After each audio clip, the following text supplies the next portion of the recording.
నమస్కారం. ఈరోజు మనం ఒక చాలా ముఖ్యమైన గ్రంథ భాగాన్ని లోతుగా పరిశీలిస్తున్నాం. ఇది 10 ఆజ్ఞలు, మోషే బోధలకు సంబంధించినది. ముఖ్యంగా ద్వితీయోపదేశకాండం 5వ అధ్యాయం అన్నమాట.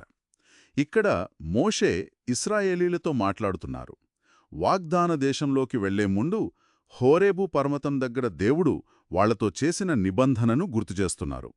ఇది కేవలం పాత నియమాల జాబితా కాదు, ఒక జాతికి వాళ్ళ నైతిక, ఆధ్యాత్మిక పునాది ఎలా ఏర్పడిందో అర్థం చేసుకునే ప్రయత్నమిది.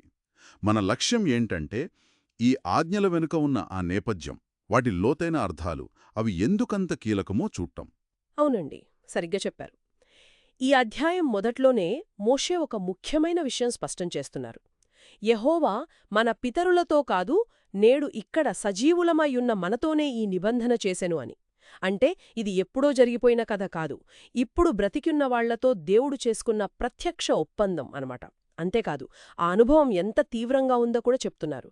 దేవుడు అగ్ని మధ్య నుండి ముఖాముఖిగా మాట్లాడారట. ముఖాముఖిగానా? అంటే దేవుడి ప్రత్యక్షతకు మనిషి స్పందనకు మధ్య ఉన్న ఆ సంక్లిష్టతను చూపిస్తోందిది. నిజమే. ఆ ప్రత్యక్షానుభవం వాళ్ళని ఎంతగా కదిలించి ఉంటుందో కదా. సరే, ఇక మొదటి ఆజ్ఞ దగ్గరకొద్దాం. దాసుల గృహమైన ఐగుప్తు దేశములో నుండి నిన్ను రప్పించిన నీ దేవుడైన యెహోవాను నేనే. నేను తప్ప వేరొక దేవుడు నీకుండకూడదు. ఇది చాలా సూటిగా ఉంది, చాలా బలంగా ఉంది. వాళ్లను విడిపించిన దేవుడి పట్ల పూర్తి విధేయతను కోరుతోంది. ఇది కేవలం నమ్మకం కాదు, వాళ్ల చరిత్ర నుండి పుట్టిన నిబద్ధత అన్నమాట. ఖచ్చితంగా. ఆ కాలంలో ఒక విప్లవాత్మకమైన ప్రకటన. చుట్టూ ఎన్నో దేవుళ్లను పూజించే సంస్కృతులున్నాయి కదా, అలాంటిది ఈ ఆజ్ఞ ఏకేశ్వరోపాసనను స్థాపిస్తోంది. నేనే యెహోవాను అనడం కేవలం పేరు చెప్పడం కాదు, అది వాళ్లను ఐగుప్తు బానిసత్వం నుండి విడిపించిన ఆ చరిత్రతో ముడిపడుంది. అవును, ఆ విడుదల చాలా ముఖ్యం. అదే, ఆరాధన కేవలం ఈ ఒక్క దేవుడికే చెందాలి అనే వాదన ఆ కాలంలో రాజనీతిగా, సామాజికంగా కూడా చాలా శక్తివంతమైనది. ఇది కేవలం మతపరమైన ఎంపిక కాదు, వాళ్ల గుర్తింపునకు సంబంధించిన ప్రకటన కూడా.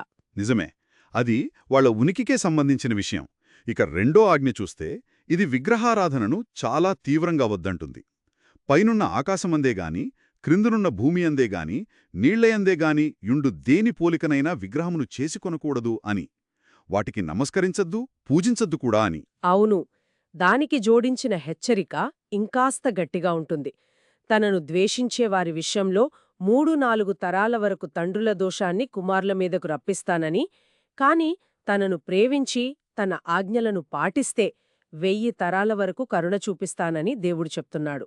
ఈ తరతరాల పర్యవసానాలు అనే ఆలోచన చాలా బలంగా ఉంది గదా. వాస్తవమే.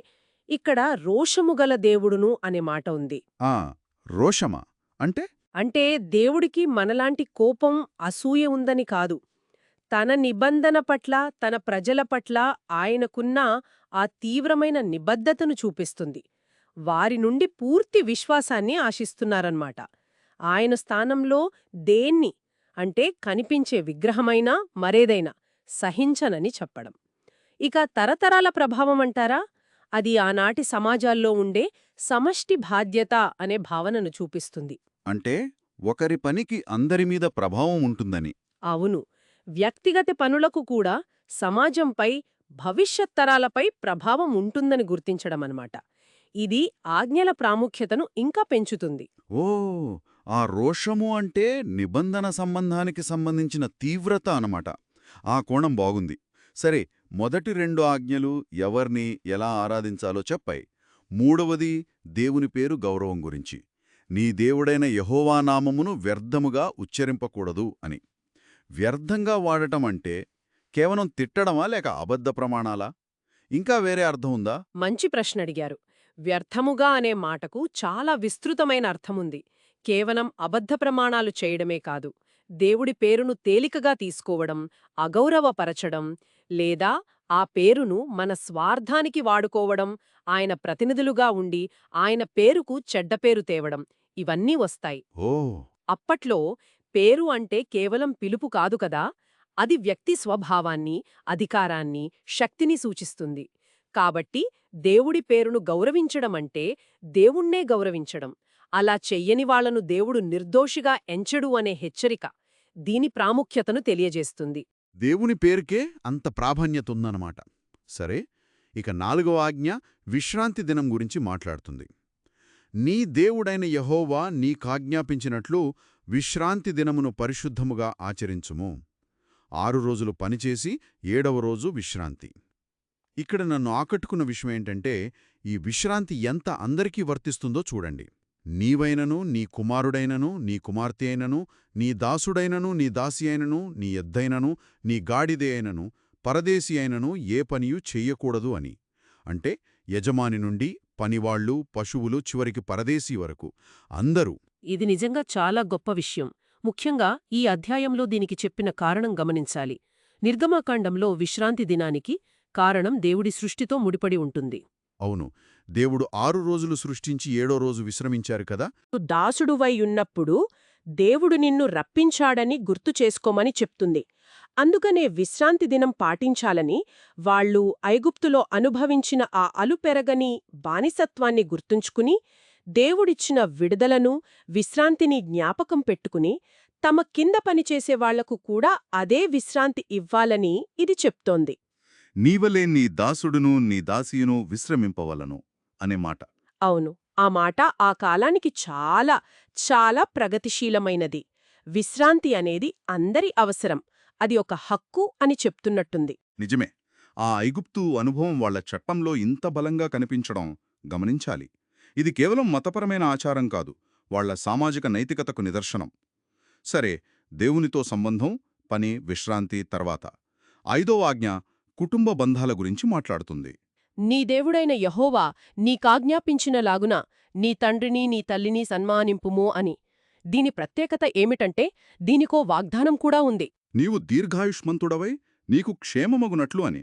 ఇది కేవలం వ్యక్తిగత దీవెనలాగా అనిపించడం లేదు నాకు. అవును, ఇది వ్యక్తిగత ప్రవర్తనకు, సమాజం బాగుండడానికి మధ్య ఉన్న సంబంధాన్ని చూపిస్తోంది. తల్లిదండ్రులను సన్మానించడమంటే కేవలం మాట వినడం కాదు, గౌరవించడం, పెద్దయ్యాక చూసుకోవడం, వాళ్ల అనుభవాన్ని గౌరవించడం. కుటుంబం అనేది సమాజానికి పునాదిలాంటిది కదా. కుటుంబం బలంగా ఉంటే సమాజం కూడా స్థిరంగా ఉంటుంది. కాబట్టి ఈ ఆజ్ఞ పాటిస్తే దేశంలో బాగుంటుంది, ఎక్కువ కాలం బ్రతుకుతారు అని చెప్పడం. అవును, వ్యక్తిగత బాధ్యతను సామాజిక స్థిరత్వంతో ముడిపెడుతోంది. అంటే మంచి కుటుంబ సంబంధాలు మంచి సమాజానికి, దాని మనుగడకు కీలకమనర్థం. కూడదో చెప్తున్నాయి. స్పష్టమైన నిషేధాలు. నరహత్య చేయకూడదు, వ్యభిచరింపకూడదు, దొంగిలకూడదు, నీ పొరుగువానిమీద అబద్ధ సాక్ష్యము పలుకోకూడదు. ఇవి దాదాపు ఏ సమాజానికైనా మూలస్తంభాల్లాంటివి కదా. నిస్సందేహంగా ఇవి ప్రాథమిక మానవ హక్కులను, సామాజిక క్రమాన్ని కాపాడతాయి. ప్రాణం విలువ, నరహత్య వద్దు. పెళ్లి బంధం, పవిత్రత, వ్యభిచారం వద్దు. ఆస్తి హక్కు, దొంగతనం వద్దు. ఇంకా వ్యక్తిగత గౌరవం, న్యాయం, అబద్ధ సాక్ష్యం వద్దు. వీటిపైనే సమాజం నిలబడుతుంది. ఇవి లేకపోతే అంతా గందరగోళమే. భయం, అభద్రత ఉంటాయి. వీటిని దేవుడు తన నిబంధనలో పెట్టడం ద్వారా నైతికతకు ఒక దైవిక అధికారాన్ని, ప్రాముఖ్యతను ఇస్తున్నాడు. ఇక చివరిది 10వ ఆజ్ఞ. ఇది మిగతా వాటికంటే కొంచెం భిన్నంగా, ఇంకా లోతుగా అనిపిస్తుంది. ఇది బయట చేసే పనుల గురించి కాదు, లోపల కోరికల గురించి మాట్లాడుతోంది. నీ పొరుగువాని భార్యను ఆశింపకూడదు, నీ పొరుగువాని ఇంటినైనను దేనినైనను ఆశింపకూడదు. కేవలం వాళ్ల వస్తువులు తీసుకోవద్దని కాదు, వాటిని కావాలని కోరుకోవద్దు అని కూడా చెప్తోంది. ఇది కొంచెం కష్టం కదా. ఇది చాలా చాలా కీలకమైన ఆజ్ఞ. ఎందుకంటే ఇది సమస్య మొదలయ్యే చోటికే వెళ్తుంది. దొంగతనం, వ్యభిచారం లాంటి చాలా పాపాలకు మూలమేమిటి? దురాశ, అసూయ, మన దగ్గర ఉన్నదానితో తృప్తి లేకపోవడం. అవును. ఈ 10వ ఆజ్ఞ ఆ లోపలి కోరికలనే అదుపులో పెట్టుకోమని చెప్తోంది. ఆశించకూడదు అనేది కేవలం ఒక ఆలోచన కాదు, అది మనసు వైఖరి. ఇది నైతికతను కేవలం బయటి నియమాల నుండి లోపలి స్వభావం వైపు, మనస్సు మార్పు వైపు తీసుకువెళ్తుంది. మనస్సులో ఏముందో చూడగల దేవుడు మాత్రమే ఇలాంటి ఆజ్ఞ ఇవ్వగలడు. బయటి ప్రవర్తనే కాదు, లోపలి ఆలోచనలను కూడా శుద్ధి చేసుకోమని కోరుతోంది. ఆజ్ఞలన్నీ విన్న తర్వాత ప్రజలు ఎలా స్పందించారో కూడా ఈ అధ్యాయంలో ఉంది కదా. దేవుడు ఈ మాటలన్నీ పర్వతం మీద అగ్ని, మేఘం, గాఢాంధకారం మధ్య నుండి గొత్త స్వరంతో చెప్పి 2 రాతి పలకల మీద రాసి మోషేకిచ్చారని ఉంది. ఆ అనుభవం వాళ్ళను ఎంతగా భయపెట్టిందంటే అవును, వాళ్ళు తమ పెద్దలతో కలిసి మోషే దగ్గరకు వచ్చారు. ఇదిగో, మా దేవుడైన యెహోవా తన మహిమను మాకు చూపించాడు. ఆయన స్వరం అగ్ని మధ్య నుండి విన్నాం. కాని మేమెందుకు చావాలి? ఈ గొప్ప అగ్ని మమ్మల్ని కాల్చేస్తోంది. ఇంకా ఆయన స్వరం వింటే చనిపోతామని మొరపెట్టుకున్నారు. అంటే దేవుని స్వరం వింటే చనిపోతామేమో అని భయపడ్డారన్నమాట. అదే. అందుకే వారు మోషేను మధ్యవర్తిగా ఉండమని అడిగారు. నీవే దగ్గరకు వెళ్ళి దేవుడు చెప్పేదంతా విను. నీవు మాతో చెప్తే మేము విని పాటిస్తాం అని అడిగారు కదా. మరి ప్రజల భయాన్ని, వాళ్ళ అభ్యర్థనను దేవుడు ఎలా తీసుకున్నారు? ఆసక్తికరంగా దేవుడు వాళ్ల మాటలు విన్నారు, వాళ్ళడిగింది మంచిదే అన్నారు. మోషేతో ఇలా అన్నారు: ఈ ప్రజలు నీతో చెప్పిన మాటలు నేను వింటిని, వారు చెప్పినదంతయూ మంచిదే. కాని ఆ వెంటనే ఒక ఆకాంక్ష వ్యక్తం చేశారు. వారికిని వారి సంతానమునకును ఎప్పుడూ మేలు కలిగేలా వాళ్ళు నా యందు భయభక్తులు కలిగి నా ఆజ్ఞలన్నిటినీ పాటించే మనస్సు వారికుంటే ఎంత బాగుండు. అంటే దేవుడు వాళ్ల భయాన్ని అర్థం చేసుకున్నాడు. కాని వాళ్ల మనస్సులో తన పట్ల భయం, ఆజ్ఞలు పాటించాలనే కోరిక ఎప్పుడూ ఉండాలని కోరుకున్నారు. ఇది ఒకేసారి దేవుడి శక్తిని, మనిషి బలహీనతను, దేవుని కరుణను కూడా చూపిస్తుంది. ఆ తర్వాత దేవుడు ప్రజలను వారి గుడారాలకు వెళ్లమన్నారు.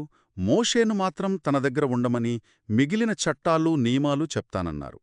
వారు స్వాధీనం చేసుకోబోయే దేశంలో వీటన్నిటినీ చాలా జాగ్రత్తగా పాటించాలని, మీరు కుడికే గాని ఎడమకి గాని తిరగక నేను ఆజ్ఞాపించిన మార్గంలోనే నడవాలి అని గట్టిగా చెప్పారు. అవును.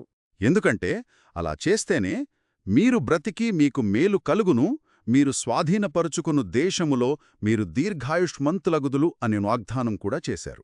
ఇక్కడ ఆ నిబంధనలో ఉన్న షరతులు స్పష్టంగా కనిపిస్తున్నాయి. దేవుడు వారికి దేశాన్ని, మేలును, ఎక్కువ కాలం బ్రతకడాన్ని ఇస్తాడు. కాని అవి ఆయన ఆజ్ఞలను ఏమాత్రం మార్చకుండా, అటూ ఇటూ తిరగకుండా, ఉన్నది ఉన్నట్టుగా పాటించడంపై ఆధారపడి ఉంటాయి. అంటే విధేయతప ఆశీర్వాదాలు. అవును. విధేయతకు ఆశీర్వాదాలు, అవిధేయతకు వ్యతిరేక ఫలితాలు ఉంటాయని సూచన బలంగా ఉంది. ఇది దేవుడిచ్చిన స్వేచ్ఛను బాధ్యతగా వాడమని ఒక పిలుపులాంటిది. కాకుండా ఇశ్రాయేలీయుల చరిత్ర, వాళ్ల దేవునితో సంబంధం, వాళ్ల సమాజ నిర్మాణం ఈ నేపథ్యంలో చూశాం. ఐగుప్తు నుండి విడుదలనే అనుభవం నుండి మొదలుకొని ఏకేశ్వరోపాసన, విగ్రహారాధన వద్దు అనడం, దేవుని పేరు పవిత్రత, విశ్రాంతి దినానికి సామాజిక న్యాయకారణం, కుటుంబ సామాజిక బాధ్యతలు, చివరికి లోపలి కోరికల నియంత్రణ వరకు ఇవన్నీ వాళ్ల జీవన విధానానికి పునాదులు ఎలా అయ్యాయో అర్థం చేసుకున్నాం. అవునండి. ఈ మొత్తం కథనంలో ఒక ఆసక్తికరమైన విషయం కనిపిస్తోంది నాకు. ఒకవైపు దేవునితో ప్రత్యక్షంగా ముఖాముఖిగా మాట్లాడే అనుభవం, మరోవైపు ఆ అనుభవం వల్ల కలిగిన భయంతో ఒక మధ్యవర్తి అంటే మోషే ద్వారా ఆ సంబంధాన్ని కొనసాగించాలనే ప్రజల కోరిక. అవును, ఆ రెండూ ఉన్నాయి. ఈ ప్రత్యక్ష అనుభవానికి, మధ్యవర్తిత్వం ద్వారా వచ్చే బోధనకు మధ్య ఉన్న ఈ సంబంధం, ఆ నిబంధన స్వభావం గురించి, దేవునితో మనిషి సంబంధం గురించి చాలా ఆలోచింపజేస్తుంది. అలాగే చివరి వచనాల్లో చెప్పినట్లు ఆ దేశంలో మేలు, దీర్ఘాయుష్షు అనేవి ఆజ్ఞలను కుడికిగాని ఎడమకుగాని తిరగకుండా పాటించడంపై ఆధారపడి ఉన్నాయి కదా. అవును, ఆ షరతు స్పష్టంగా ఉంది. అంటే ఆ భూమిపై వాళ్ల ఉనికి, వాళ్ల బాగు అనేవి వాళ్ల నైతిక, ఆధ్యాత్మిక విధేయతతో ఎంత బలంగా ముడిపడి ఉన్నాయి.